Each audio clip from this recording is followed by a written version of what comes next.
जो जागृत है वह नियम के बाहर है। बुद्ध के जीवन की बड़ी मीठी कथा है। जब उनका जन्म हुआ तो ज्योतिषियों ने कहा कि यह व्यक्ति या तो सम्राट होगा या सन्यासी होगा। सब लक्षण सम्राट के थे। फिर बुद्ध तो भिक्षु हो गए, सन्यासी हो गए, और सम्राट साधारण नहीं, चक्रवर्ती सम्राट होगा, सारी पृथ्वी का सम्राट होगा। बुद्ध एक नदी के पास से गुजर रहे हैं। निरंजना नदी के पास से गुजर रहे हैं।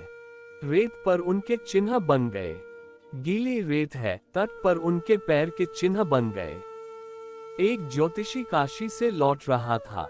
अभी अभी ज्योतिष पड़ा है। यह सुंदर पैर रेत पर देखकर उसने गौर से नजर डाली। पैर से जो चिन्ह बन गया है नीचे, वह खबर देता है कि चक्रवर्ती सम्राट का पैर है। ज्योतिषी बहुत चिंतित हो गया।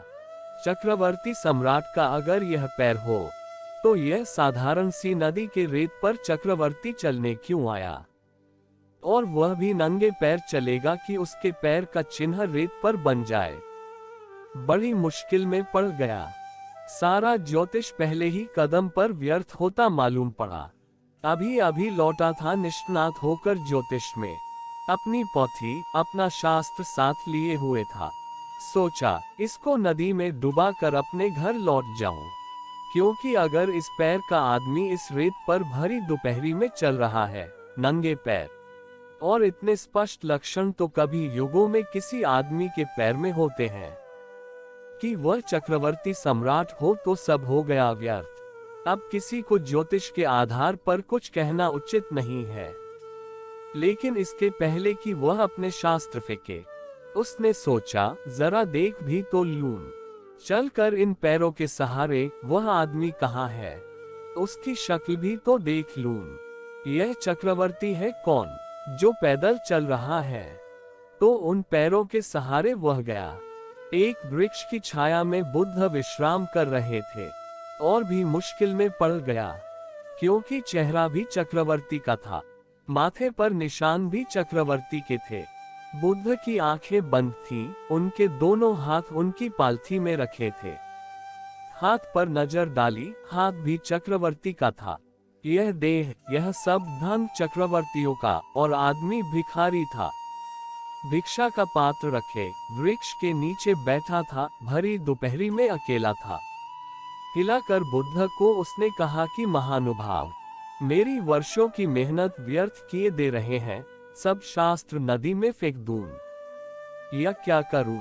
मैं काशी से वर्षों से मेहनत करके ज्योतिष को सीख करके लौट रहा हूं, और तुम में जैसे पूरे लक्षण प्रकट हुए हैं, ऐसे सिर्फ उदाहरण मिलते हैं ज्योतिष के शास्त्रों में।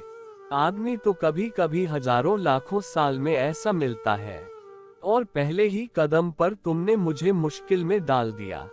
तुम्हें होना चाहिए चक्रवर्ती सम्राट, और तुम यह भिक्षा पात्र रखे इस वृक्ष के नीचे क्या कर रहे हो?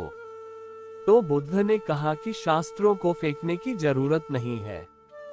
तुझे ऐसा आदमी दोबारा जीवन में नहीं मिलेगा। जल्दी मत कर, तुझे जो लोग मिलेंगे उन पर तेरा ज्योतिष काम करेगा। तू संयोग से दुर्घटनावश ऐसे आदमी से मिल गया है जो भाग्य की सीमा के बाहर हो गया है।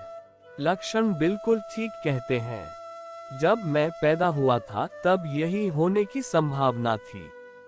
अगर मैं बंधा हुआ चलता प्रकृति के नियम से तो यही हो जाता। तू चिंता में मत पड़। तुझे बहुत बुद्ध पुरुष नहीं मिलेंगे जो तेरे नियमों को तोड़ दें, और जो अबोध है वह नियम के भीतर है, और जो अजागृत है वह प्रकृति के बने हुए नियम के भीतर है। जो जागृत है वह नियम के बाहर है।